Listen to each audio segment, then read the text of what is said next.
can you just like love something like Yeah, that's hard. It's a hard thing You're to do. disgusted. You're disgusted, right? They're saying that Gravenberch came all the way from Bay and won a trophy, and then Kane's still struggling. Well, what's the narrative here? What do you mean? I just told you. The way we're playing, it's actually making people think about us when you shouldn't really be thinking about us.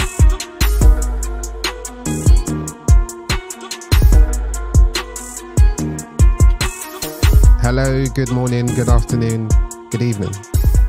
Whatever time you're listening, welcome to another episode of Podcast Pundits. I am your host, formerly Man City representative, formerly Newcastle representative, formerly Arsenal representative, now a full-blown free agent. I am your host, guys. Before I go into the usual housekeeping, starting from my left, who's there? Yes, your boy Strives, aka Striver. I'm Arsenal representative, Arsenal only, through and through. Obviously, unless we're talking nationality wise as well, but we won't talk about that for now. But yeah, Arsenal fan here, man. Just excited to be here.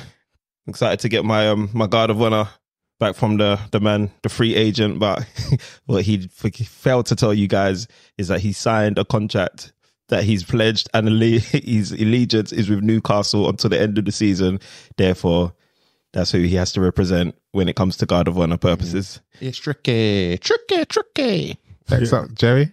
Yo, it's your boy Joe Nomadic, aka Liverpool supporter, aka first silverware in the bag, aka we the best. That sounded so gay. We the best. I like the fact that you're proud to claim your champion Carling Cup as well.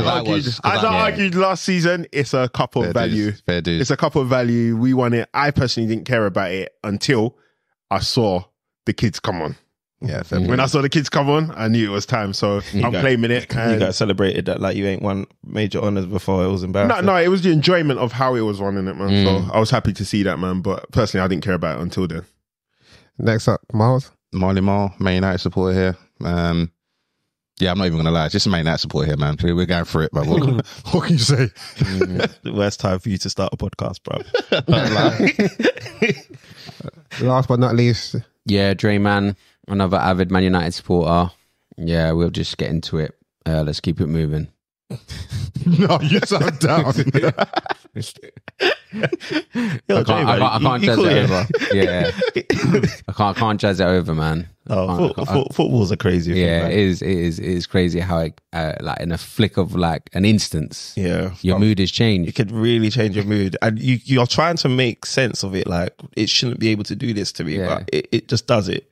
Bro, I think that's why you guys probably support many. I was just gonna say, but I don't feel like that hack works, because I know deep down, like when certain things happen in football, I know you're pissed, even though you're telling yourself you're not. I know you have to be. Especially when your wife's just saying it's just a game. Yeah. Just a game. Yeah, my wife doesn't say that. What's up? It's just a game. So she doesn't say that. No, because I'm not. It doesn't mess me up as it probably does to you guys. Yeah, mess up. We'll have to see you one day. If your missus was here, I guarantee she tells us that he has a couple of moments as well, man. It's impossible, man. Football does that to I us. probably have a bit of a moment, but it's like clicking the finger. You're over it. I'm over it, man. No, I think you losing used to ruin your weekends. I remember having this conversation with you yesterday when you used to support Arsenal. Yeah, hence why I'm saying I now support many clubs. But now, obviously, when it doesn't impact me as much. How can you just like love something like that? Yeah, that's hard. It's a hard thing to do. You're disgusted. You're disgusted, right? You make me sick. How can you just give your time to something like that, and then after you just pretend you never? No, because I enjoy the game. That's it. I enjoy the game more. But you still don't have that connection though. That pullback for a particular club. There's 3 clubs. Yeah, I know, but I'm saying, but obviously now you're a free agent. Yeah. But I'm saying, do you not have that pullback as into... No, I want certain clubs to win. Yeah, of course. But okay. Yeah, listeners, continue to like, share, subscribe. Tell a friend to tell a friend. Tell a friend to tell our mum, the aunties and uncles, and help us to continue to grow the platform. Right, let's get this on the road. We have to start at the last game yesterday. Carling Cup final at Wembley. Liverpool versus Chelsea. Liverpool went into that game off the back of a 4-1 win over Luton. Chelsea, obviously they played the week before. 1-1 draw against Man City.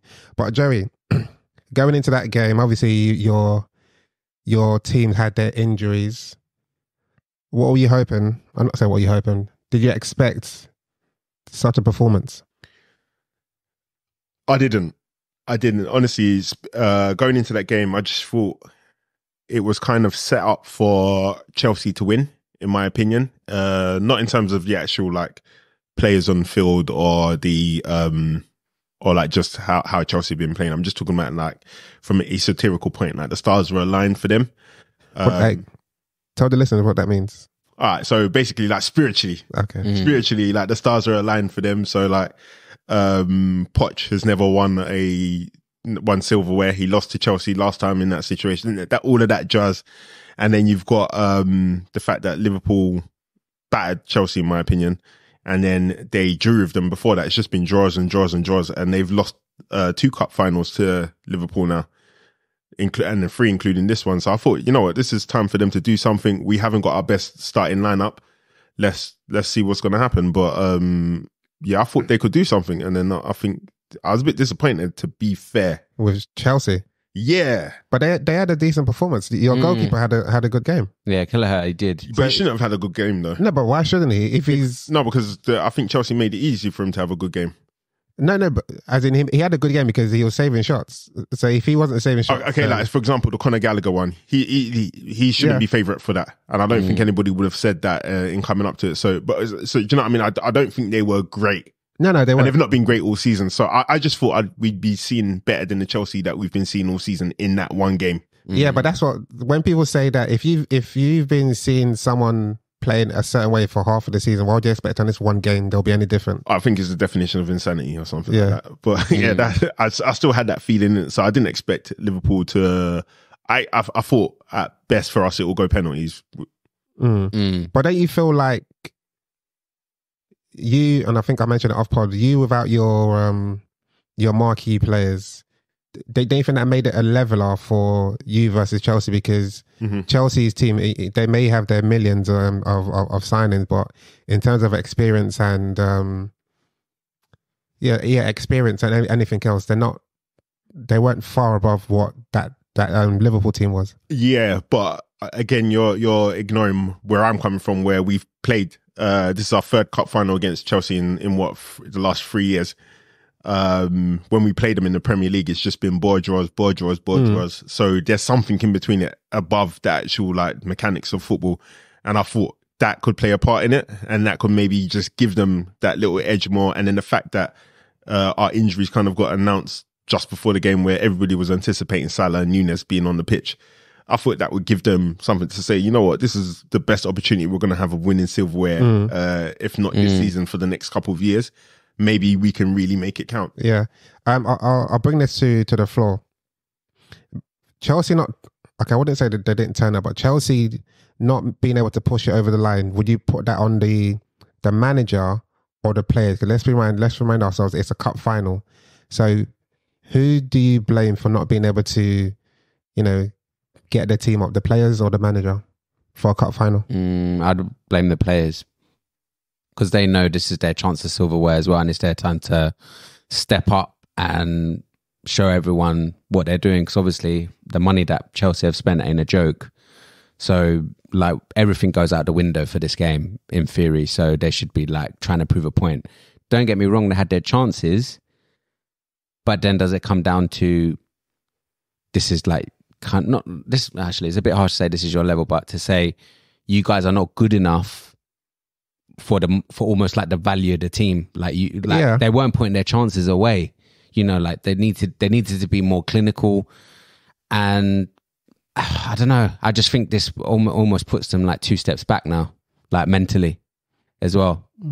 Yeah.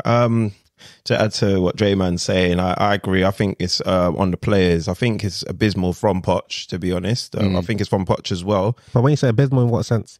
It's abysmal in the sense that he's got a cup run. He's like, just in the way that he's approached the game. I think I heard him say post-match that he was resigned to a penalty shootout. So he said that for in extra time he was resigned to penalty shootouts.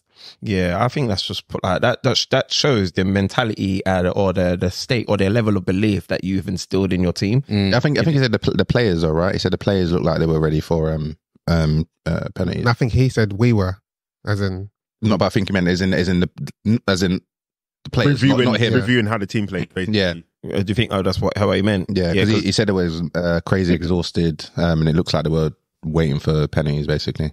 Okay, so if he's talking about because I mean, like I said, to add on to what Drayman was saying, I do agree that it's more on the players. Like you've got players in that Chelsea lineup that you've got a World Cup winner in there. You know what I mean? You've got Enzo, who's meant to be like this. You know, like I think he's the most expensive midfielder in the Prem so far. I think. You know what I mean? That performance wasn't befitting of someone of that caliber. It wasn't befitting of someone that's had to, you know, perform in clutch moments and win a World Cup. You know what I mean? In fact, you wouldn't know that there was 2 World Cup winners in that team. McAllister's the only one that played like one.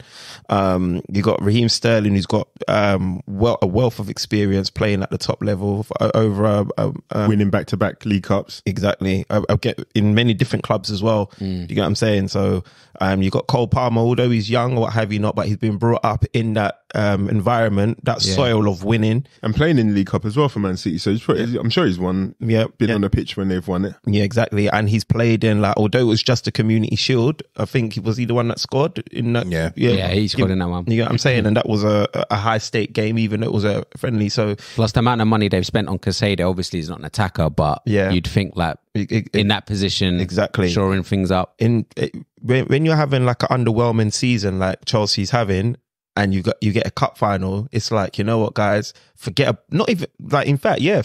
the rest of the season for this one day. Yeah, this is your season. Yeah. This is your final. This is what builds you up, and this is our foundation block for the rest of our years. We're a young team. We're building. We're not expecting you to get Champions League at this point of the season, but what I am expecting you to do is walk away with something, walk away with silverware. And as a manager, you can't do too much more than than set your players out and expect them to go out and want to win this for themselves. Like that was but you can do, because we know there's managers that can get these players motivated for this occasion. Some of these players have never been there. Like Dazassi hasn't been there. What's the guy that plays right back for them? Like, there's players in the team that haven't been there before. So the manager has to be able, but we also have to look at the manager. How many cup finals has he been to, and how has he performed in those cup finals? So maybe there's a potential that he isn't the right guy to do it, because you don't know. Maybe if Pep was at Chelsea or Klopp was at Chelsea, they could have got a result out of it. So I think it's 50-50 if I'm going to be completely honest. Do you know? I don't know who said it, but to be a manager, obviously you got to be a good coach. I think it was Piqué that said it when it's about Pep. You got to be a good coach, but you also need to be like what Klopp will do. Well, he'll still confident in you. Man manager. He's never that. As in, like, I need to go into that change room and I'll sell you a dream that you guys can do. Okay, yeah. When I'm thinking about it now, I just can't picture Poch. No. Being able to. I don't think he has the communication skills. If I'm going to be completely honest. Like one-to-one coaching, but I just don't see him being in a room and being that man that has that powerful speech where you listen to him and say, yeah, let's go. But you can see Klopp at, even if it was extra time or whatever, I don't see him doing any team talk. He's just probably just like, yeah, guys, let's go. I don't know, keep on clapping. That was your clap, by the way. So yeah, I think that's what it is. What are you saying in terms of that Klopp has almost instilled to his players like what he kind of expects, so he doesn't actually have to say too much? Is that what you're trying to say almost? As in tactically he doesn't have to say too much.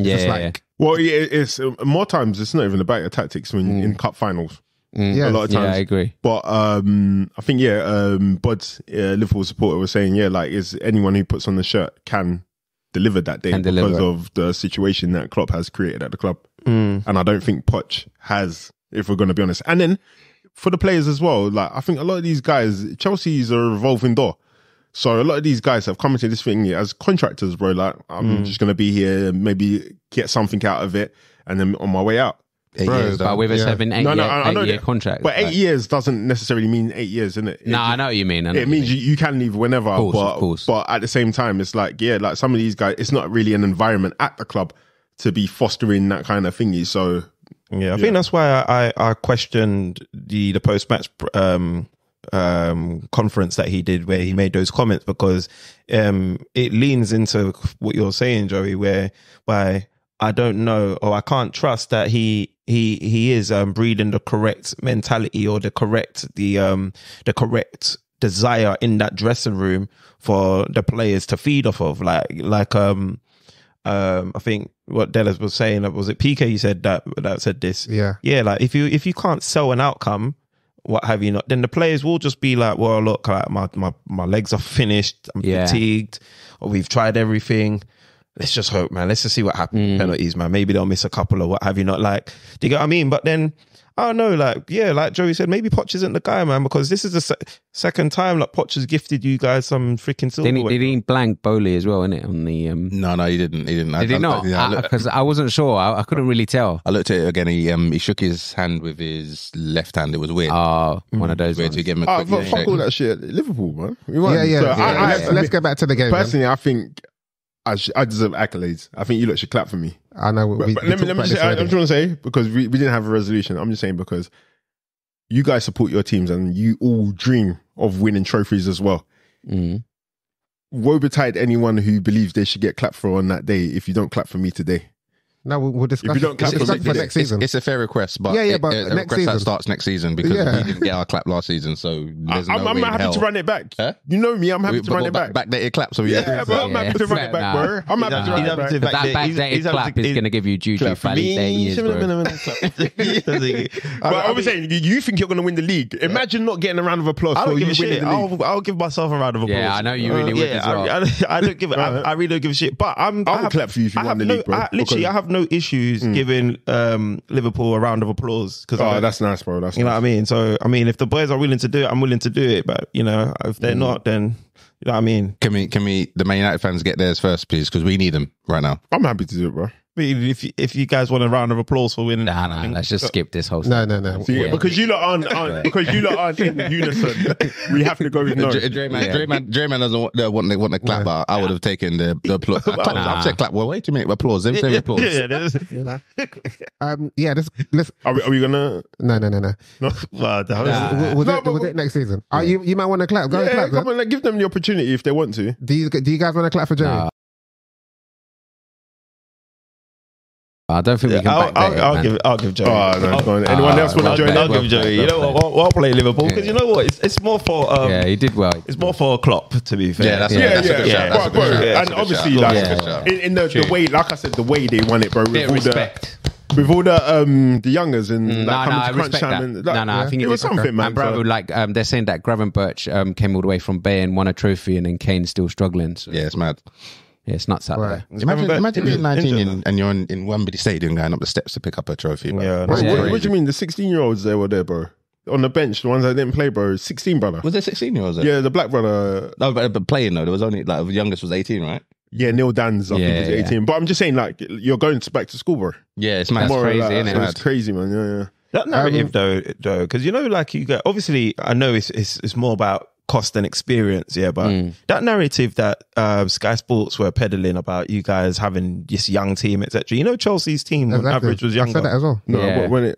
When the players were on the pitch at the end, all the subs, it was 24. I think was the average age. No, I think even it was 120 minutes. Whether they're on the pitch for like half an hour or 90 minutes. Even the starting lineup, Chelsea's was younger, and even as it ended, Chelsea's was still younger. No, it weren't. That's what I'm saying. No, I think Chelsea's was 22 and Liverpool's was 24 average age. Bearman, he had Gusko. Who else? No, for Liverpool, the whole back line minus the goalkeeper was their first team ish. Not Conor Bradley. No. Conor Bradley went in midfield. He had Gomez on the right. No, but he said talking about starting 11. but even so I'm saying starting 11 wise, like Chelsea, we were older. Yeah, and then I think even as the game ended, I think Liverpool was literally, they still had the older team. I think it was 24. Yeah, so maybe if you're saying it was 22, then I guess so. Because like in terms of starting lineups, I didn't think Liverpool had a terrible starting lineup, and this is credit to the squad that you guys have built. Like your squad was. This is why, you know, in a group chat when Bods tried to change his tune a little bit and be like, "Oh, this is terrible from Chelsea." That's why I was like, but it is though. Do you know why it is? Because the players that are playing have played maximum 2 games. I think Conor Bradley's played 9 games, bro. So it's the experience of this season. Chelsea have been bad, but these guys have been playing games this season. Madueke's been playing games, not a lot, but he's been playing games, innit? So when you're getting guys who are 16, 18, 19 or whatever, and they've played like 2 games before this. Neil Danns has only played 2. But them man came on it. They were only playing for what, 10, 20 minutes? No, they played the injury time, the extra time. Sorry, all of it. But the thing is that you're playing in the cup final, bro. You've only played 1 or 2 games before. But what's the narrative here? What do you mean? I just told you, bro. No, it's your second game you're playing in the cup final. It's a genuine question. So I'm saying the fact is Chelsea should be winning against boys who have never played. No, it's different. You can't say they should be winning when they come on. No, you should be winning, bro. I'm sorry. Let me finish. No. He said Chelsea should be winning based on the fact that they've now got what, 19-year-olds on the pitch. But those 19 that have not played any games. Yeah, but you're not saying my point. You have to say it though. Let me finish. If I'm allowed to speak, I might say it. But the thing is, those 19-year-olds came on when certain players were tired. So it's nice if they played the whole full game. Okay, so you're saying they're not 100%. You know what I'm saying? So no, wait. So you can't say because I brought on 16-year-olds for the last 20 minutes, that means Chelsea should have beaten that team. No, because Chelsea brought on subs as well. Hang on. It's a mooted argument. It makes no sense. No, let me tell you why it's not mooted. Because both teams brought on subs. Yeah, so why does one team listen. Okay, you have to listen so I can tell you. Both teams brought on subs, yeah? One of the subs has played, altogether have played a combined amount of games of 10 games. The other subs have been playing games because this is not their first season at Chelsea. What are the subs that came on, bro? None of them were 16, 19-year-olds, bro. These are guys that are experienced footballers. So what's your point? So I'm saying if you're subs, the people you're looking to your bench and you've got a 16-year-old that's never ever played for your club, it's very different, bro. I agree. What's going on here, bro? Yeah, what you need to also factor as well is like, if I'm a 16-year-old coming on for Liverpool versus a 19-year-old coming on for Chelsea, Liverpool are like, they are... Well, like, let's take two... Let's take 2 examples. So you got Neil Danns that came on, for extra time. He's 18. Yeah. You got Noni Madueke that came on. You got Mudryk that came on. But we know but I'm saying... is dead. So, but you can't say Mudryk is dead because Mudryk has won trophy. No, but the point is, if Mudryk is dead, so Mudryk is low on confidence. No, then you got... Mudryk doesn't compare to... Sam, I'm saying, sorry, Deli, I'm saying you can't compare Mudryk to Neil Danns. I'm not trying to compare him. Danns, by the way. Sorry, Jaden, his dad is Neil Danns. Sorry. Is that Neil Danns' son? Yeah. Okay, I'm not trying to... One to say, you're comparing one player that comes on... No, I can compare 5, bro. I'm just talking... one player that's coming on who is an expensive flop, who's low on confidence... Madueke. No, I'm talking about Mudryk. Okay, forget about him. Let's use Madueke. Okay, then you have that guy who is low on confidence versus a young guy who's going to be up for it, excited to play in his debut in a cup final. Of course, he's going to be hungry. I'm sorry, he's coming to a team. You're reaching, bro. You're reaching. I think you're making extenuating circumstances because there's 5 other players that aren't in that position, bro. Listen, I'm not even reaching because I think personally it's a muted argument. You don't even need to have it. No, but you're justifying why you think that. I'm telling you, you can't compare Neil Danns to Mudryk, who has played in the Champions League, who has won titles. You can't. Okay, let me take another example. You can't take McConnell and compare him with Noni Madueke. You can't. Based on the fact that those players came on. All I'm saying, I would prefer to look at Chelsea's bench when I'm struggling in the game than to look at Liverpool's bench. That's a fact. It's valid. That's a fact, bro.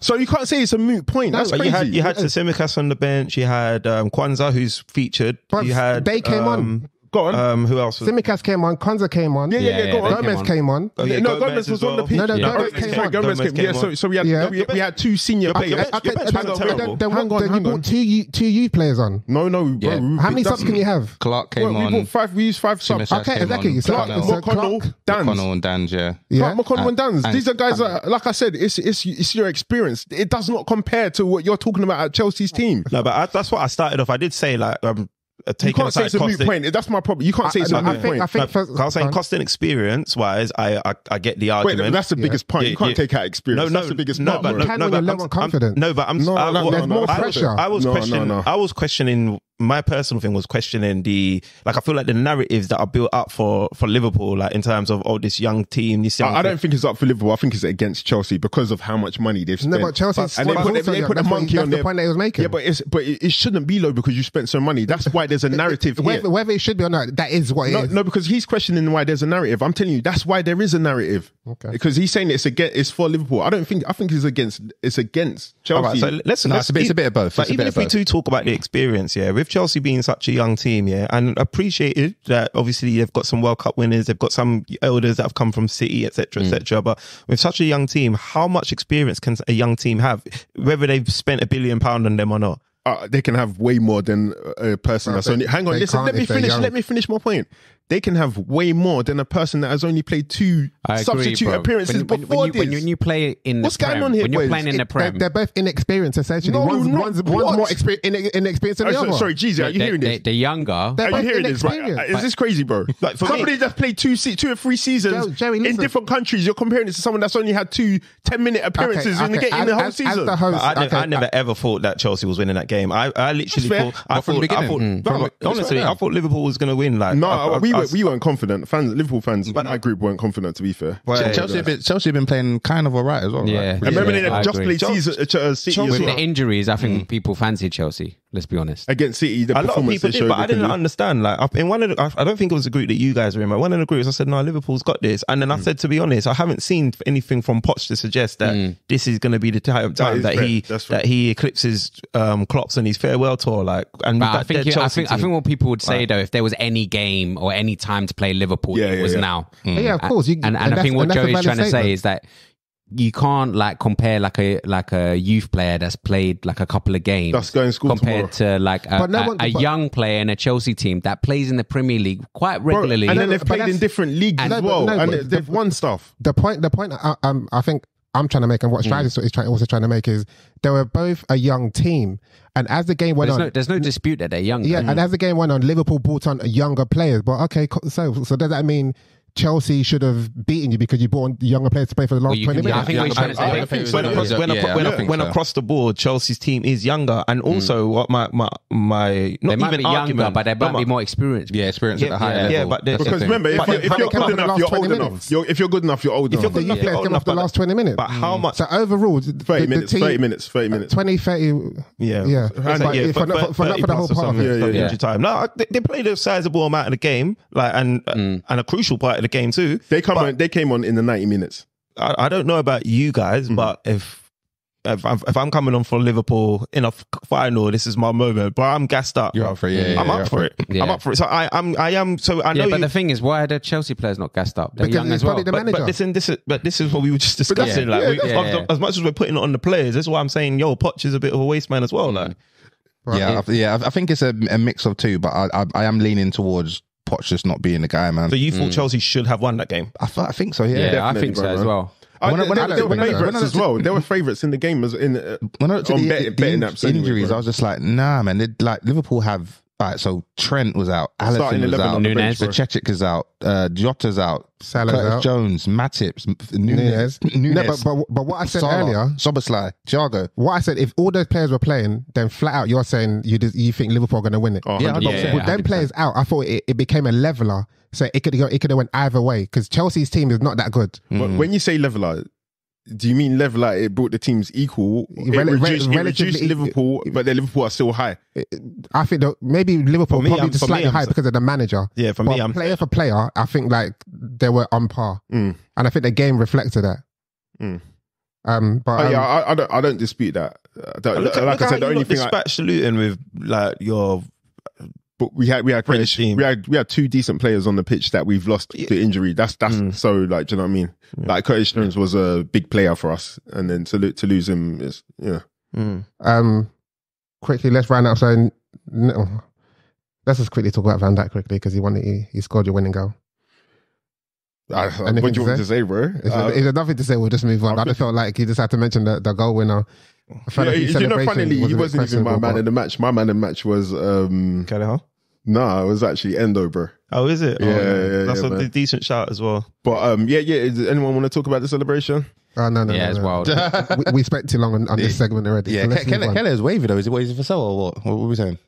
Yeah. He did well. It's the second. And I know Joey probably would have thought, that might even be like a work against us because No, before. but I think Joey's always. He's been good. I think if it was even Joey that actually made me believe that Kelleher was worth was worth. So remember, he won the cup final for us. He scored the winning penalty against Chelsea. Okay, so maybe he's your competition guy. He's your good luck charm. He's like their Romero for Man United. Oh yeah. Yeah, good player.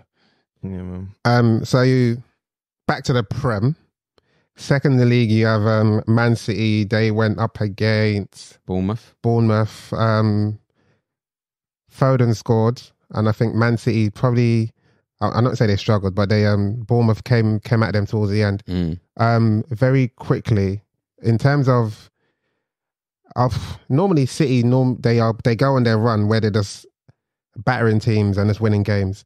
Right now, I think it's more so the results and less so the performances. But do we think Liverpool, Arsenal? Obviously, we'll come to Arsenal at some point. But do we think Liverpool and Arsenal can keep up with City this time around, as opposed to what they normally do in previous season when City just blow teams away and just... You think Liverpool and Arsenal can keep up with Man City? Yeah. It seems like Man City needs to keep up with Liverpool. Yeah, okay. Arsenal. Yeah. So what I'm trying to say, normally Man City, they're just literally flat out. Yeah, they're flat. winning. Yeah. But it seems like they're having a few scares. So do you think, one, they can catch up with Liverpool? And two, do you think Arsenal can keep up with City and eventually catch up with Liverpool? In this season, I think the top three teams, I don't think there's going to be many points dropped. I think if Arsenal maintain doing what they're doing, I think they can actually, pains me to say it, but I actually think they can probably catch Man City, to be fair. They're playing well. Liverpool obviously playing well. The thing is, obviously, Liverpool in so many competitions and they've got injuries as well. Yeah. That might be the issue. But to be honest with you, Arsenal are the strongest out of the three right now, which is I agree. bonkers. Yeah, so I think, obviously, you guys know what I think about Arsenal, but I think with City, because we've seen what City have done in like yesteryears and previous seasons, I think although we're not seeing them like blow teams away, so to speak, I think just for the fact they're getting results, I'm still of the mindset that they're probably still capable of going on that run. Like I think it would just be silly to just discount them. I just think, I don't know, Pep just does this thing where obviously he's rotating his players, he trusts his whole squad. KDB's playing sometimes he's not. Haaland's just come back. I don't know, like Alvarez has been filling in, but then now he's getting the last 10 minutes. I don't know, he's chopping and changing, and I think we're just seeing that we're seeing that translate in the way that they're playing, but ultimately they're still getting results. I think they still can click, and I think once they do click, I think we're going to get an exciting title race. That's how I see it. I feel like all three teams are equal, but in different, like they're different features, but they're all like equally of value. So I feel like Man City have the experience. We know they can go on a journey, and they have that confidence in their head to say we can just do what we always do. I think Arsenal have on their side that their football has the maximum damage to the opponent with what looks like the least effort, because you lot play the most easiest football, I think, in terms of like how you move the ball freely and the formations and the positions that you take. It doesn't look like it takes that much energy. I think Liverpool right now, we're drained. Our players are dying, but we have that galvanizing thing, which is Klopp. And the fact that it's his last season as well, he's going to squeeze everything out of these players and get the last drop. And I think all of those three things are in equal measures, but just different aspects. But I do think that we're either all going to win our games, or we're all going to drop a couple points here and there and win majority of the games. That's what I think. I think it's going to come down to the last 3 games of the season. I think it's going to be something like that. Yeah. Because like I said, like Arsenal are just looking effortless, man. Looking effortless and just destroying teams. Except for Porto. Yeah. Where Porto are going to get what's coming to them. I agree. Let's segue to Arsenal. So as Joey said, Arsenal have been dominating teams in the Prem, and they went up against Porto. So before we come back to the Prem, what was your How did you feel going into that Champions League game for Arsenal? Were you confident? If you're asking me, Yeah. I was fairly confident, but I was very, very skeptical. Like, I think even in the previous episode, I think you guys were more confident than I was. I was more so just hopefully. I wanted to try and see if we could somehow take that Premier League form into the Champions League and get a 2-goal away cushion somewhat. But 2 goals, that's asking for a lot. Yeah, it was asking for a lot. Also, they don't lose. I think they haven't really lost much at home. No, they're quite very resolute at home. And in fact, I think every time we've played Porto in the Champions League, like you have to go back quite a few years. Obviously, we haven't been in it for 7 years. We've either drawn or lost the first game. I think actually, funny enough, I think the last time I was actually there. Actually, I was there when Bentner scored the hat trick. I think we lost the first game 2-1. And then we beat them 5-0 in the return leg at home. So, yeah, like going into that game, I was just I was hopeful. I weren't confident. I was hopeful. So I was just like, yeah, I hope this can just translate. But I knew I had a feeling it was going to be tough. And tough it was, man. It was a tough game. It was, although we had all of the ball, well, not all of the ball, we had a lot of the ball and what have you not. We didn't really do much with it. I felt like they had the better chances. And we played their game in the end, man. I think we were a little bit naive, we were a bit childish in the way we approached the game, I would say, in some respects. But I felt like we maybe just about had done enough to come away with the draw. But I think they deserved the win in the end.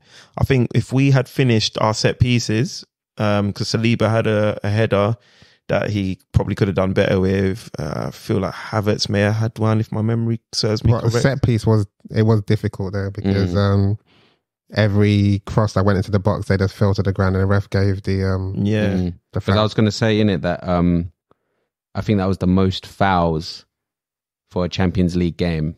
I think, and Arsenal committed 22 of them, so it was obviously like a game plan. You lot don't foul as well. Had used to make sure. You lot don't foul like that, bro. Yeah, but they were just falling for it. And the ref was falling for it. Yeah, exactly. Yeah. But it was breaking up Arsenal's rhythm, if that makes sense. Yeah, it was perfectly deployed game plan because I think the ball was only in play for like 50 minutes. Yeah, that's right. Yeah. So, yeah, man, it was. I personally took positives from that game because I thought, you know what, we still controlled the majority of the game, and even in a game that wasn't going for us, if. Let's say when Declan Rice sent that corner in that Trossard got under for the volley, if he connected with that differently, that could have been a goal. We had a couple of clear headers that we might have scored, and we have been quite good at set pieces. So on another day, we maybe even win that game. So I still took like positives from that game. I'm thinking, you know what, cool. It's only 1-0. If we can take them to the Emirates Champions League night, I agree. I reckon 1-0 was something that you guys have. It's like you've done it before, exactly. We would have had to score at least 1 goal, even if we drew 0-0. Exactly. So it doesn't really change anything. So we still have to score that 1 goal, and then we have to score more. You know what I mean? And I thought we were always going to decimate them at the Emirates anyway, and I still think that. So yeah, but it does give them something to hold on to. And if they're going to do the dark arts, they'll slow the game down. Yeah, and they got the dark arts. If they get 1 more goal, then it's 2-0. Arsenal need to get That's true. I think Newcastle, the game that we played obviously next, was good practice for that because I envisioned the way Newcastle set up and started playing was probably how Porto was going to play. So I think it's quite important that when we do play Porto in the return leg that we try and start as fast as we did with Newcastle with the same kind of, not too, like, I feel, not as charged up as maybe like Martin Odegaard was in the beginning in the Newcastle game, but like just start fast. The trick or the key to me would be an early goal. We need to get an early goal.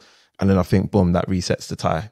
Yeah. Yeah. I think if we leave it later than 45 minutes, it'll be real squeaky bum time for me. I think you guys are going to start that game rapid. Yeah, I hope so. Sorry, quick question. Obviously, we were talking about Pochettino in cup finals. Is there anything that will give you reservations about Arteta in kind of like group stage knockout rounds of Champions League? Maybe that you felt maybe didn't translate in a away game, even though Porto are good at home, but is there like any kind of like worry in the back of your mind that? Yeah, of course, because obviously in Europe, Arteta hasn't been the greatest. You know what I mean?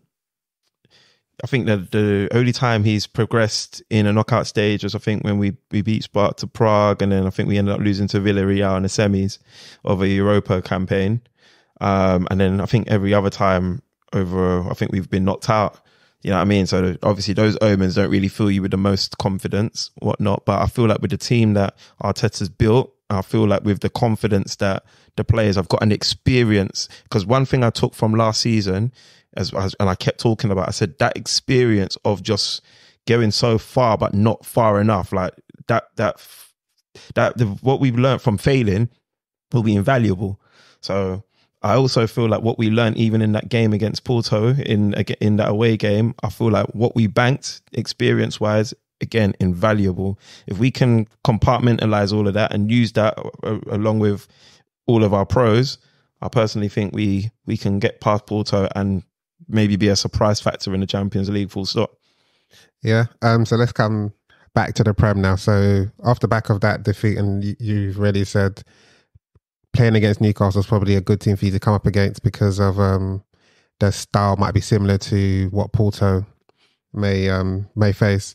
So did you, again, were you confident going to that game, or cause I think most Arsenal fans are a bit skeptical of what may happen after the defeat to Porto? Were you one of those fans, or were you optimistic that was just a blip and you're gonna put it right against Newcastle? I think with Newcastle, we had unfinished business, man. We had some revenge to seek out. I wasn't of the mindset that the wheels were going to fall off. No, I didn't think that whatsoever. We were back at home at the Emirates. I did think maybe it'd be I thought it'd be a Jorginho masterclass again. I thought maybe we'd get a 2-0. What have you not, but yeah, to run out as rampant as we did, man, I think it was worthy of a round of applause. Speaking of which, yeah, what kind of guard of honor was that? I'm just waiting for my guard of honor. Like, we did, I don't think we've had that. From who? Oh, from okay, all right. Yeah, because he made me and John Boy give him a round of applause. I don't know what 3 claps is that. No, you should give it a real one. No, that wasn't real. The second one was even. The second one that was a sarcastic clap, and the listeners would know about it. Clap for me for winning the trophy. You have to clap. You know, I'm never fuss clapping or giving applause for Arsenal. Go on, bro. It's your other team anyway, bro. No skin off my back. But yeah, continue. It felt like it was some skin off your back, but I'm appreciative of that. So yeah, I felt like I felt like the team deserved a round of applause for the performance. It was a brilliant response, man. That's the kind of response that you need after like disappointments, man. I feel like the boys are really growing up. Like, I feel like we're really growing up in terms of maturity, and like even hearing guys like Marley Marl like talk highly of Arsenal is strange. Like, that just shows. No, that's not true. I give you. You don't. How many times I visited Emirates last season? No. You don't give it to him. You don't. No, yeah, don't give it to him. I do volunteer information to Arsenal fans that ain't nuisances, bruv. I don't believe I'm a nuisance.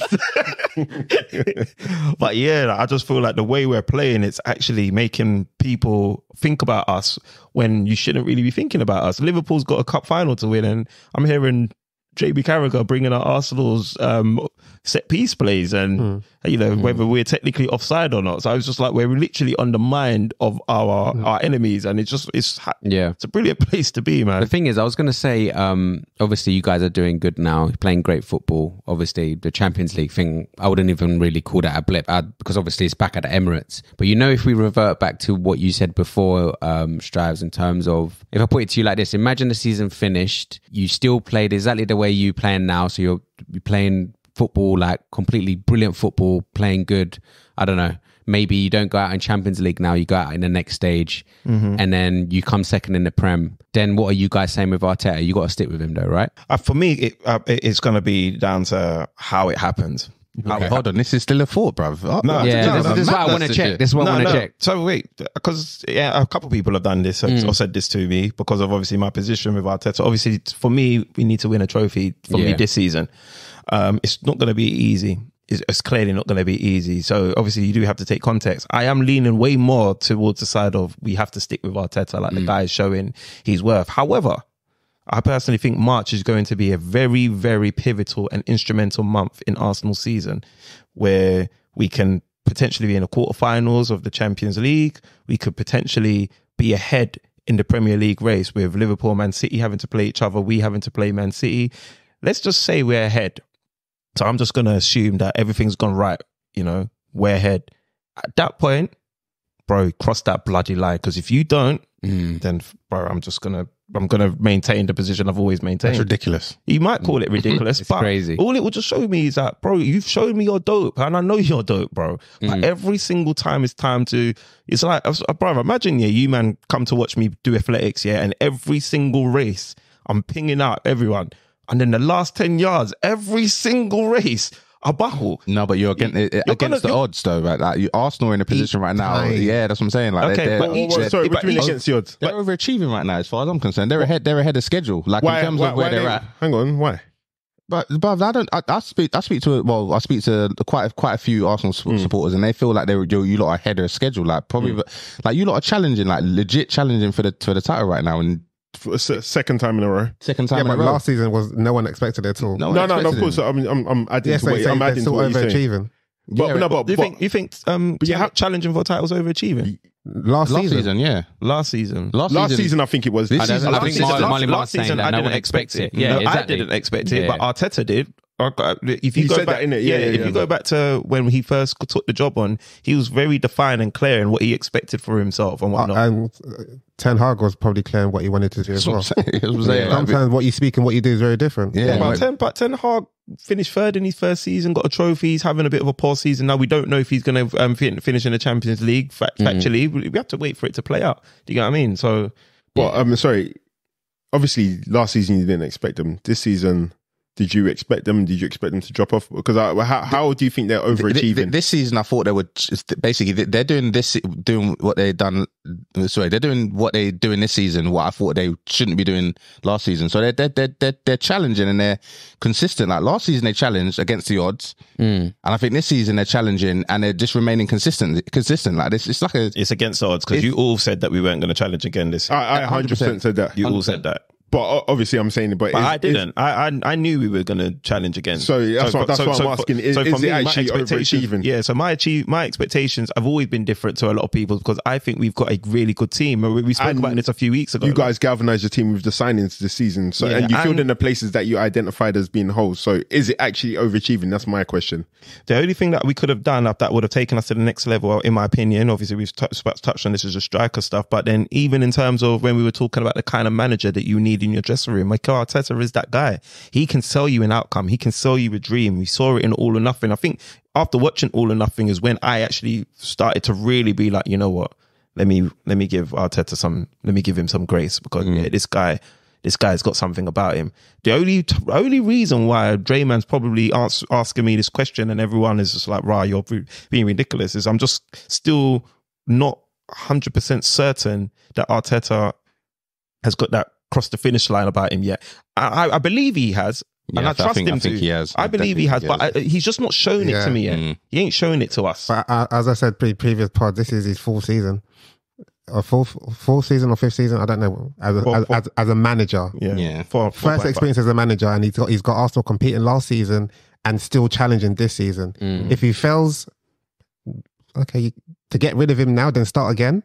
And when I'm not saying start again, but to bring someone else to try and take Arsenal in a direction where that is mad. Yeah, some managers you look at and you think, all right, they're doing well, but they will struggle to get across the line. With Arteta, I'd say from last season and actually being at the Emirates, like you can, like I don't know, like success. It feels like it seems tangible. Like you can see it ahead of time in it. And when being at Emirates last season, the atmosphere was electric for the start there. Like the atmosphere of the stadium is electric. The fans are supporting the team like throughout the 90 minutes. Arsenal historically, they I guess people said they were pretty naive towards the end of the games where they might not be able to see out games and do the dirty stuff. Last season, they started incorporating that in their games, like winning games like just so convincingly, like towards the end of matches, and now it's that they've just carried that into this season. Like they're doing their thing, man. Definitely. Yeah. No, I hear you, but I think maybe it's just the way we look at success. It's like what we was talking about earlier when you thought I was being serious when I spoke about Liverpool's just won a trophy, and at least Arteta's looking like he's going to be the February Premier League Manager of the Month. And I'll see like Arsenal fans outside all the time, like talking about how great we are. Oh my God, we've the best attacking team at the moment. We got the best goal difference. We're the best defensive team. All these accolades that we're placing on the team, and like we did last season when we were the best team for like 30 games or what have you not. But then at the business end of the season, tell me all the stuff when it matters at the end. I agree. You get what I'm saying? Like, yeah, Arteta's probably going to get the tweet with the Premier League Manager of the Month, what have you not. But then I'm looking at my neighbours posting up winners with cups and all this mad stuff. Like I like winning. I like trophies. That's what I like. And I've been deprived of that for a little while. We had a couple of FA Cups. We are the third most successful team in England. Don't get me wrong. I'm not trying to be spoiled. All I'm trying to say is I believe my team is brilliant. I think Arteta is dope. And I think this team and Arteta deserve trophies. And I think they're capable of doing it this season. If they don't, I might get my mouth it will come. It's going to come. I was going to say, even if he didn't do it, let's just say, for instance, it doesn't happen again this season, but it's close. Let's just say it's like a couple. That's why I said it has to be how it happened. Yeah. If we're ahead and then we end up and then you fought it again, then it's not allowed. What if the same thing happens next season then? And because obviously we're talking about Pep and Klopp this season. What if the same thing happens next season and it's Pep's last season? Does Arteta have to go then? What do you mean, does he have to go then? Let's say he gets right to the end, maybe even by 1 point, and he loses to Pep in Pep's final season at Man City. And he does it in the same way he does it this season. So you no longer have to worry about Klopp, you no longer have to worry about Pep, but he still hasn't won what you want this season. Because technically he hasn't won something 3 seasons in a row where he's gotten really close.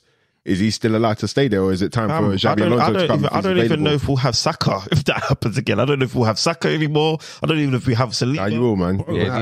Saka's going Real Madrid. Listen. Let me tell you. Let me tell you something about this guy. I rebuke what Marley Marl said in Jesus' name. But bro, these players, they've got so much potential and so much about them now. It has to translate into honours. But Saka's being disrespected weekly by the likes of Rio Ferdinand just because he hasn't got honours. He can't continue like this. And look what he's doing though, brother. On the back of that. Can you imagine though? Can you imagine? But he loves the club though. We've seen Steven Gerrard didn't go nowhere, bro. Like he was doing things, but he Saka's loved he's going Real Madrid. No, bro. Thierry Henry loved the club.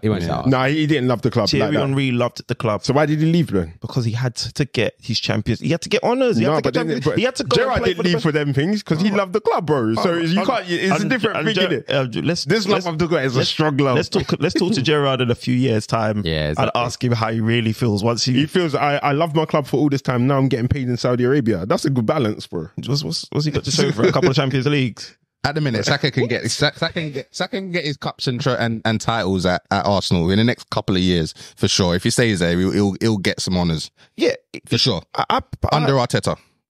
Well, I want to believe that. Yeah, I want to believe that. I was going to say, even if let's just say it's like I don't know, 1 point you miss out, Champions League just about miss out. You got to give him one more year though, right? At least. I'm cool. Like I said, you see, as it is now, like if we keep this up and we're like 2-3 points off the pace, I'm cool with that. What I'm saying, it's the context I'm talking about. If we get ahead, pull away. We get ahead, we do all this hard work. I feel you see this march running out. We're now coming into a place here where our players now, we need our Partey's back. We need that Jesus guy back. Zinni even though we need our players to be back. Timber might even make a reappearance. Yeah, we're coming into a place where we could have a fully fit squad. We can really charge. If we go on that charge, bro, and we get ahead 2-3 points, 4-5 points like Liverpool are at the moment, yeah, and we're now talking April, and then somehow we don't win the league. What my cases against Arteta is, bro, you've had a couple of chances to cross the line and you haven't. Can I ask you a question? So if Arsenal did that and they failed, it'll be an issue.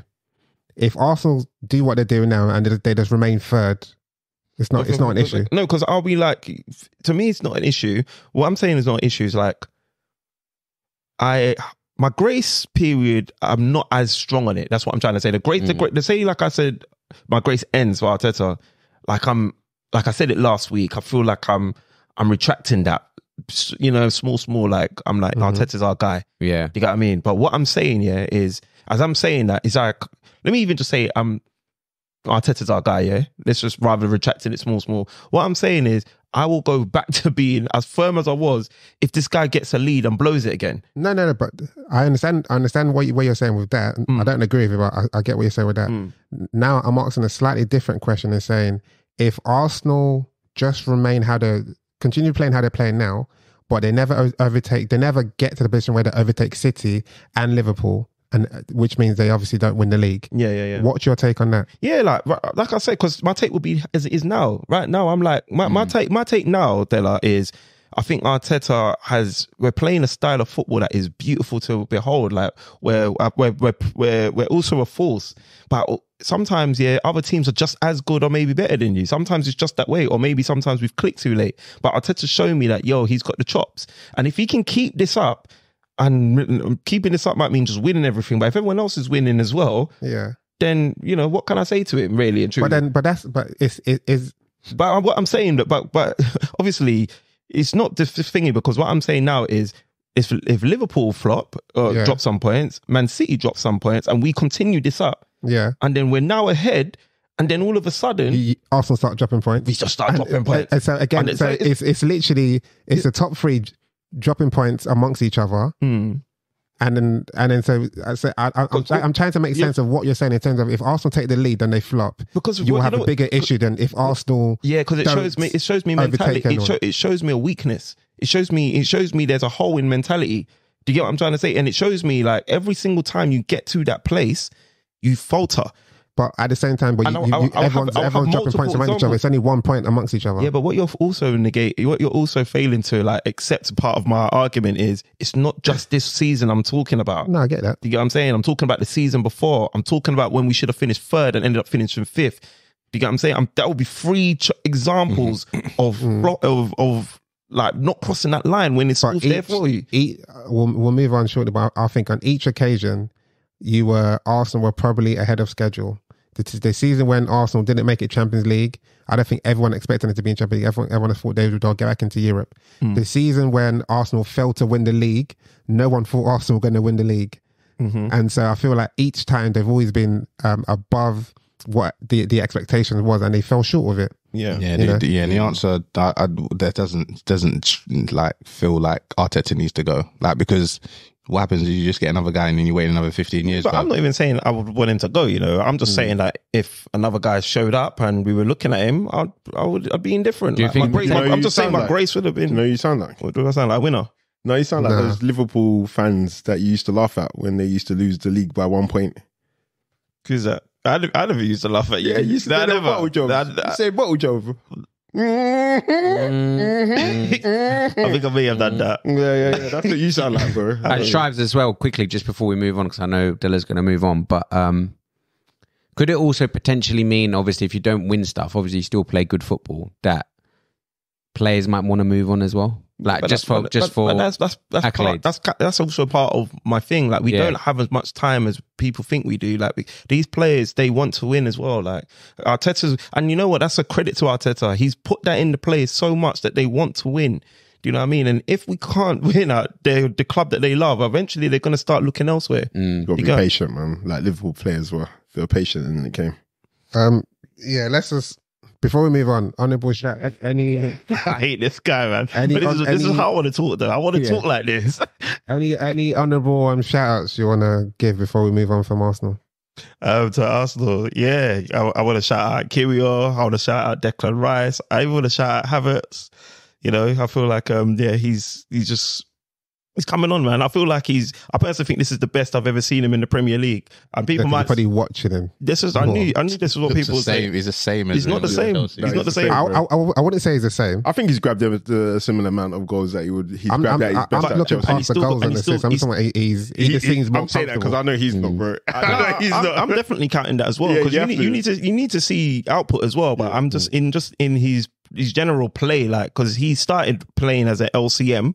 So he's had to learn a completely different position. Then he's still doing the false nine, still playing the 10, still playing the striker. He's basically showing us a bit more depth and breadth to his game.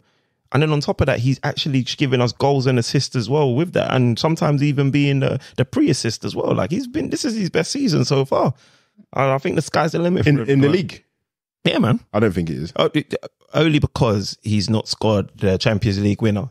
But I'm just talking about in terms of... I don't even know if that was his best season. Yeah, but like I'm just think some people will obviously... I think that was his first goal in the Champions League. Yeah, I know, but I'm just saying some people will say his best season is because of the things that he's won, but I'm actually just talking about in terms of what he's how he's playing and how he's affecting and contributing to a team. Like for me, 65 million down the drain, that song that we sing at the Emirates, Kai Havertz scores again. Like we need to change the lyrics because it's not even 65 million down the drain now, 65 million well spent. Yeah, I was thinking 65. There was another player around that bracket, and no one questioned it. Mason Mount. No, obviously there's Mason Mount, but he's not really playing. I mentioned it before. There's the Spurs player from Forest, Brendan Johnson. Yeah. Brendan Johnson. There was another person. There was another player. It can't be Madison. He's at 30. No, not Madison. And I can't remember. Maybe I'll think about it next week. But you're just saying in comparison to those guys. Yeah, in comparison. And this is a German international. You know, he's got experience. Yeah. But I think it was just the profile of signing and him going from Chelsea to Arsenal, and people just didn't like it. Yeah, it was a shock, man. But he's justified the signing. So big shout outs to him, man. Yeah, he's done his thing. Saka, obviously. Like honestly, Bukayo Saka, keep doing your thing, man. Like the guy is special. Like the guy, that goal he scored was dope. Like that, and that was individual as well. Yes, I know there was a bit of build up. You know, it was a good first touch from Declan Rice to Havertz that played it to Saka, but then Saka did everything else, bro. There was like 8 or 9 players in the box. He still found the bottom corner. This guy is special, man. Sorry, one last thing as well. Isn't there somebody here that you should be attributing or kind of giving flowers to? Who's that? For their take on Havertz at the start, from the very start of the season. Who's that? I'm asking if there's anyone here. Maybe you know, I don't know. I don't know. Like, help me out, man. No, if you don't know, then there's probably not. There's probably not there. Who was champion? Oh, Del Estrada.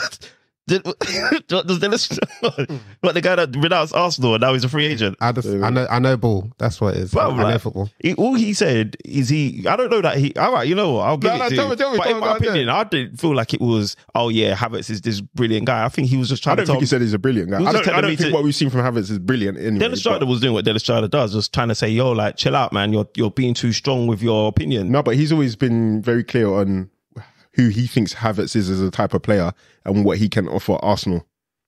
He's been very clear on that. Very. Well, thank you, Jerry. Well played, but I don't know. I can't remember what he's thought that he could offer Arsenal. I don't even know if that there was anybody here who deserved anything. I was just asking if you thought there was anyone here. So you don't think there is anyone here? I don't know what Del Estrada's style said. I'm gonna have to play the back of the tapes. But so you would leave here thinking that there's nobody here that deserves. Yeah, that's what I okay, no, that's what I'm asking. Other than me, because I went on record and I fought the whole table and I told you that Kai Havertz was world class. You put him in prison. Okay, yeah, let's move on now. Yeah, let's go over to the red side of Manchester. You played at home to Fulham. Heading into the game, we spoke on the podcast last week. You guys are very confident that you would get the win. We were very. Yeah. I listened to it back before I came on, and you was like, "Yeah, it's gonna be a comfortable win." Did I say comfortable? Is that be comfortable. But I think he did say should. No, he said should. Yeah. Then Jerry said, but I think you beat them 4-0 or something in the last game. Yeah. And you go, it's gonna be a comfortable win. Ooh. Is it? Yeah. That was Andreas now. Okay. So, what made you so? What gave you so much confidence that you could beat Fulham? I know Fulham are not like they're not top 6 or anything, but based on how United have been playing, what gave you that confidence that you have a comfortable win? Not even just a win, it's a comfortable win at that. I thought it was on a back of pretty good form in terms of results, at least. I think playing at home against Fulham, who we usually beat, move to them. I thought based on that it would be a comfortable win. But yeah, man, you can't. You just no one's got a crystal ball, man. Seriously, bro. Like, because after 90 minutes, bro, like we didn't have a sniff, bro. Well, we had a sniff, but we were well beaten. Yeah, like, 100%. Well beaten. Yeah, man. It's tough times again, man. So, how long is Hoyland out for? 3 weeks, apparently. 3 weeks. Yeah. Wait, so some people do have a crystal ball though. Because somebody kind of was very clear on it. Is there anyone here that you want to kind of credit with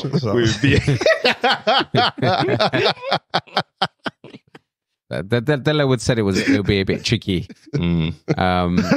Yeah, but to be honest, bro, like throughout the game, the same gaps were there.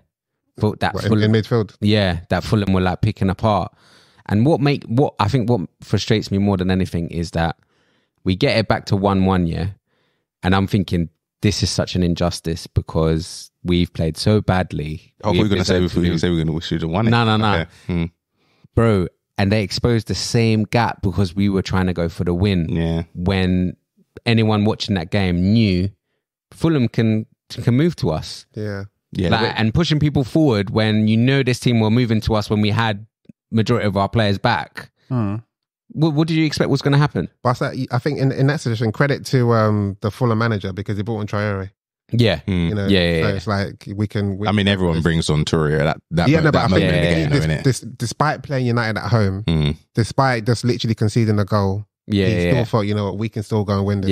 Yeah. United are very, very naive in their approach to the games at the minute, and that's obviously Ten's responsibility to try and get that sorted. But he just doesn't seem to. I don't know. He just doesn't. At this point, I'm starting to think he just hasn't got it, man. I'll be honest. Like I think he's a little bit in denial. I think he doesn't understand what the level is required to be successful in the Prem, or even the standard required for players that need to be on the pitch. I just don't know. Like obviously, Ratcliffe has had a week of doing PR when he's talking about the future of the club and how he anticipates or how he hopes that the club moves forward in terms of style of play, the culture, and just the overall standards. And then you've got 10 coming out after the game saying, I should have brought the quote up, but basically saying that the attitude was correct. Like it's like absolutely contradicting everything the new owner has said for a whole week of press run. Like it's bonkers. Like if I own a club, I look at that and I'm like, all right, well, I've said all this on wax, and I've got the manner of my team coming out and saying this. We're not aligned. No. But he has to say that though. The manager can't. The manager can't say the attitude in the dressing room. Can he? Why can't you? This is now your time to call things out. Yeah, exactly. When the person above you is saying we need to put things right, now you can say, you know what? You don't say our attitude is right. Then if our attitude is right, then that means I'm letting you go. Exactly. Why are we here? Exactly. Okay. Yeah, if you're saying that your attitude's right and everyone else can see that it's not right, clearly you're the problem. There we go. Exactly. 100%. Or maybe it's just not the case, but that's what you're communicating. Yeah. So you maybe got to come out with a different way of saying it and be a bit more political in how you deliver that. But that you're kind of pointing the finger to yourself. Yeah.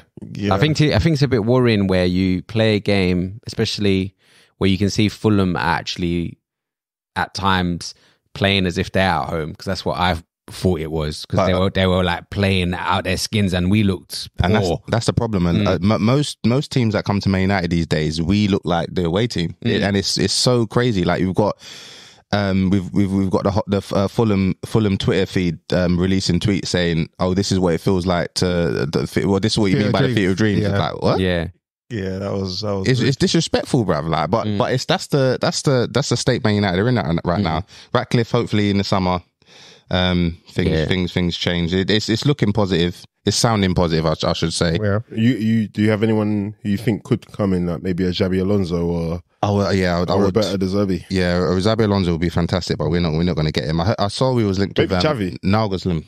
Wasn't it how you say them? Any German manager. Yeah. Do you lot like Nagelsmann? I don't particularly like him to be fair.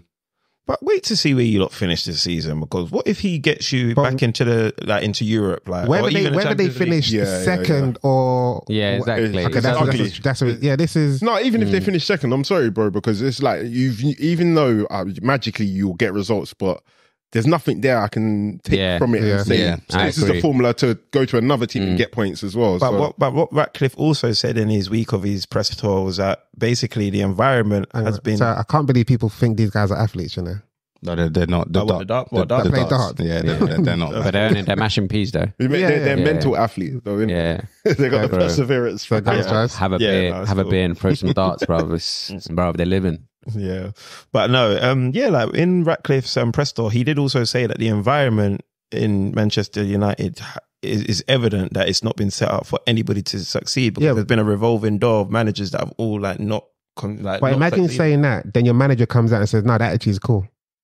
That's what I'm saying. It's but those are two different. Both things can be true. No, but I don't think they can. If I'm saying to you, the reason why you're failing is because the environment's not right, then you come out and you say, no, the environment is right. No, he's coming out and saying, he's come out and probably saying that the attitude towards that game was where it needed to be, but they just lost. I think that's what he's trying to say. That is what he said. That is what he said. Yeah, so I think both things can be true, but I'm with you though, bro. Like, no attitude you're going to have is going to be good or good enough. Yeah. I think the fact is that if he's not seeing that we're getting played off the park and you can't change nothing, then maybe this ain't the club for you. But even just like say it, like this is my problem with Frank Lampard as well and Ollie as well. When it comes to these games, you don't have anything like to offer to us technically or tactically. Maybe we don't deserve that, fair enough, but at least let me hear some, like, if I listen to Arteta, bro, he's always talking about, like, tactically where things have gone wrong. Klopp will talk about the passion and everything, but he'll also talk about the tactics. Yeah. Pep, all of these guys, De Zerbi, everybody, they'll tell you where their team has gone wrong. This guy's always just got positivity in the face of adversity every single time, bro. Yeah. You know what it is? Sometimes I feel like with 10... It's a bit autistic, bro. I don't know about autistic, but I actually I think autistic people they will call it out for what it is. It's the opposite. It's the opposite of autistic. No, but the thing is, that's what I was to say. Like, when I feel they ask 10 a question, sometimes I feel like he maybe he doesn't interpret it the right way, or he's not really understanding it. English very well. Gets it. Dutch people have a very good command of English. I don't know, man. Because sometimes when he responds, I'm like, "Hey, you've gone off tangent here a bit, mate." His approach in his media conferences have changed drastically since Ratcliffe has been in the fold. Like, so when he was bidding. It to me it feels like 10 is as a man that's fighting for his job. That's why that's what the impression I get. And what he's doing in effort to look like he's in control is he's saying crazy stuff in his press conferences that we're picking up as. I mean, we've got eyes, innit? We can see what's happening. Like this doesn't look positive, but he's going out in the media and saying that everything is positive. Like it's just not aligned at the minute, man. It's just not aligned at the minute. So let's go to the game. So Highland was out. Rashford played through the middle. I think he only had 2 shots all game. Yeah. So your next game is against Man City. Who do you expect? Okay. I'm going to Camden to get ribs when the game's on. I'm not even watching the game, mate. I don't blame you. Okay, so what I'm gonna say. So 1, do you expect Rashford to play up front again? Yeah, he would. Yeah. Yeah, and 2, you played Forson. Yeah, how did he get on? Meaty. Yeah. Meaty is probably not even that accurate. He wasn't saying anything at all. So okay, he looked like he had some stuff, but it just looked like this is not the time for any of it. Yeah, we weren't connecting. So in saying that, obviously maybe 10 probably putting him because he's done well in training. But ultimately, what does this now mean for Anthony? Man. Oh, Anthony, I don't know. I think he's on the chopping board, isn't he? I'm hearing today that he's up for sale. We're going to listen to offers for him. That is crazy. Yeah, so that's crazy, man. I mean, no, that's sense, bro. No, I mean, it's crazy for him. Yeah. In terms of what you guys are doing, that's the only thing you should be doing. Even his club timeline, that this, like, obviously you come to the club, you're playing, and then that case happens, and it sounds like somebody put a curse on him, bro. It's like, you know what I mean, bro? Spiritual warfare, bro. What's crazy is I watched his one of his first games the other day when he done that pirouette, and I remember at the time thinking, nah, man, he's getting a bad rap. That wasn't that bad. When I watch it now in hindsight, I think, what's this fool? What's this idiot doing? the stupidest thing. Yeah, it's crazy. No, in Holland or Ajax, they let him cook, bro. They let him do And that. he thought, okay, cool, I'm coming to my same guy. Maybe I can cook here too, bro. It's not the same. You got hooked as well, innit? It's not Ted, the I same. think Ted might have been the beginning of the end, I'm bro. not here, man. My family's here, bro. You I can't be doing think- the teams in front of to be them. honest, with this Man City thing, Embarrassing him in front of his family, bro. I was going to say, with this Man City game coming up, I really do fear for 10. And I hope that he basically doesn't go with this like toe to toe, or he just implements this kind of low block kind of mentality, because otherwise I think that if he gets embarrassed, that he may have the walk. He's got a tricky run. He's got a tricky week, because we've got obviously we've got FA Cup in a week. If we get knocked out, we've got Nottingham Forest and we're away. Yeah, that's a tough game. And then we got Man City. Like, if he loses both of those games, mate, like Could be right for him. Yeah, could be his curtain call. But don't you take any encouragement from Man City not showing that same like vigorous nature that they've shown Against Man United? Exactly. Yeah. The last time this happened, I think it was Liverpool versus Man United, where like everybody is thinking, oh well, you know, Liverpool haven't been playing too good. Don't you take anything? And then that is 7-0. Yeah. So but then also this is not what they need right now. I agree. Was it this season when we expected Liverpool to put United to the sword? And It was 0-0. I do think. Dre, sorry, you were saying the low block kind of over. Yeah. So is that what you think that you're hoping the way they played against Liverpool, they can do that against Man City? We have to, because I think if we adopt another mentality, bro, it's curtains. But I think Man City want you to do that. Yeah, Man City will pick. I think you have to do something They'll different, unpick man. that lock. They will. If he went low block. Yeah. They'll unpick it. They'll probably will unpick it, Whereas but at least it'll be respectable. It'll be probably more respectable scoreline than a 4-5. You don't even want points. No, but Man City have to also respect United, because as much as we can like clown your team, you guys you guys will talk like you haven't got a playing style, but that is your playing style. Like you play on the counter now, Rope-a-dope. and you give up with like loads of transitions. We don't know, you know. That should be our playing style, considering that we worked under Ole.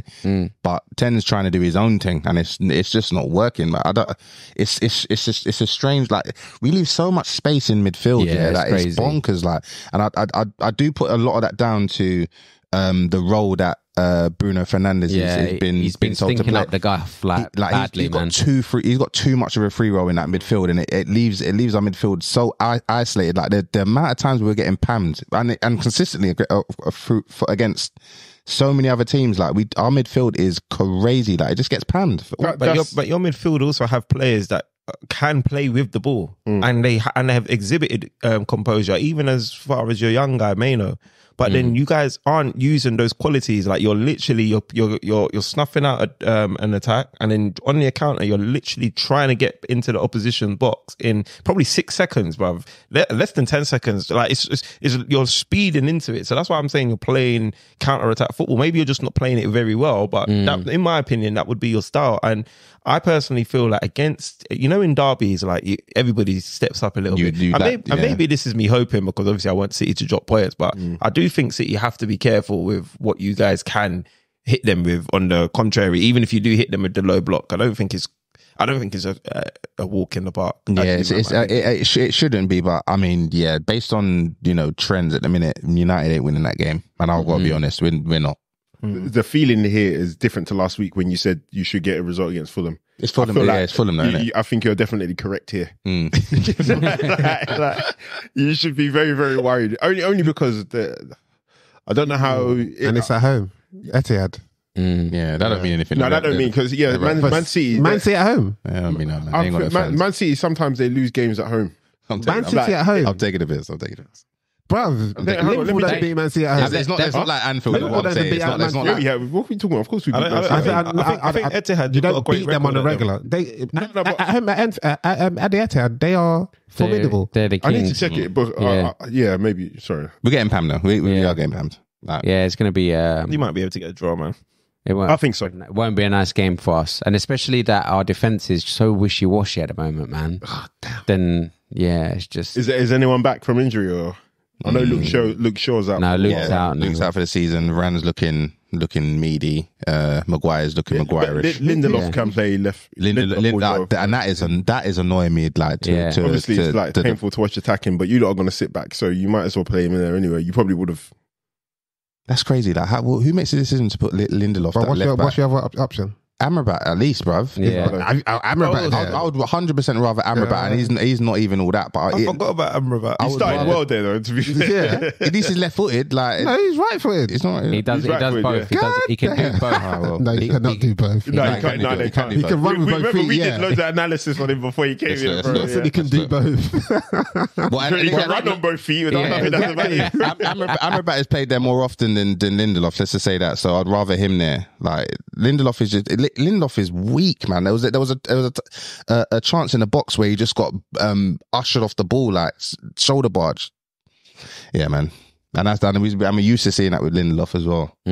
Yeah, there needs to, and the thing is, we need to have a clear out, because I think at the moment, we've only got about 40 million that we can actually spend. So we will have to offload in the summer. We might as well spend half of that on Dan and Ashworth, Answorth, whatever his name is. Yeah, well, I think they're trying to negotiate something with him or something like that. But yeah, we need to offload to like get a kitty to bring in some players. You just need to just start rebuilding again. Yeah, I'm happy with that. I'm happy with 2 years of rebuilding. If at the end of 2 years we look like a decent team, I'm ready to accept that. But yeah, man.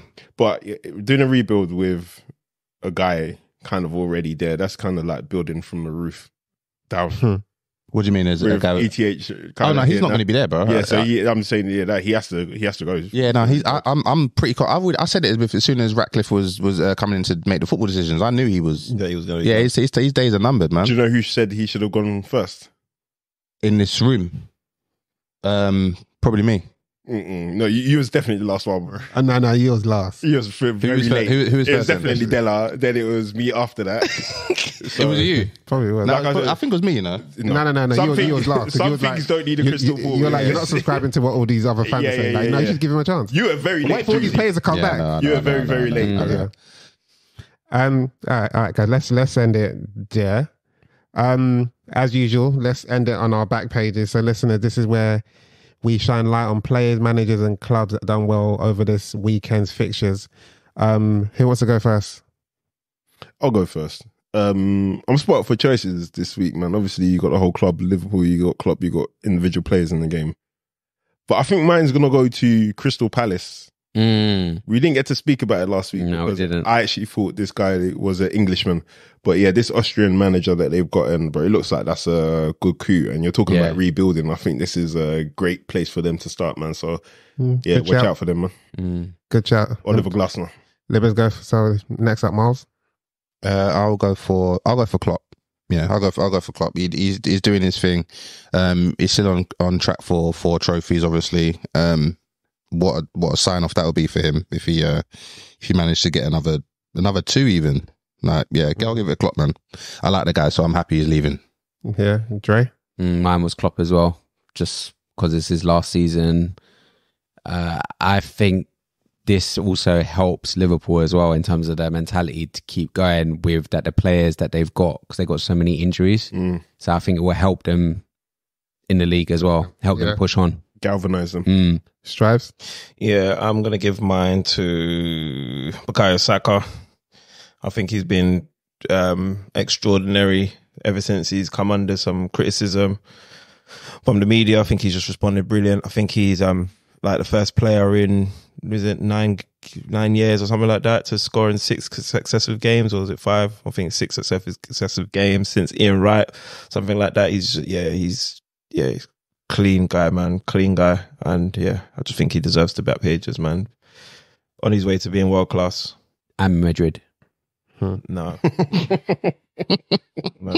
100% going Real Madrid. You've seen the amount of black guys they get in, bro. It's just going to be a team, why team full of black youths, bro. Why will he need to go Real Madrid when he lifts the Champions League this season? Did you see how many times you started when you said that, bro? You didn't even believe it, bro. You blinked a record number of times. The words were burning his lips so much. Guinness Book World Record blinks. Oh, I just need Arsenal to just give me something to stick back with. I need it this season. Do you know what I read this season about Saka? Not this season, today about Saka. Apparently, he's every single season he's done better for his goals and assists in his previous season. That sounds about right. And he's already matched last season's goal. I mean, numbers already this season. Yeah. I saw that he's matched that one already. Yeah, that sounds right. He's wavy, man. In terms of like consistent improvement, like there's any better player than Saka. Like Nunes has done better every season in his goals and assists as well. Oh, has he? Yeah, every season done better. He's already matched that. Yeah, that's good for him, man. But yeah, man, world class. I'll give my back pages to VVD. Scored 2 similar goals, one disallowed and one that actually counted, and I think he had a captain's performance at the weekend. So they said that's his third man of the match in the final out of 4. Serious? I think he even got one in the Champions League finals. Yeah. And that foot punch shoulder celebration was crazy work, though, man. Yeah, that was wild. Still. That was wild. I'm fighting Tim. What's it? Yeah, Timicast. I'm punching him up as well. I think Paul's amnesty when you win. No. You took obviously you might not know about them things, innit? Bruv, Timicast took advantage of the moment, bruv. Yeah, I'm fighting him, bruv. That's my chance. What was he thinking, man? It's just wild, bruv. Open his legs and I swear he even did that. Let's end it there. All right, guys. Thank you, listeners. We'll be back next week. Yes.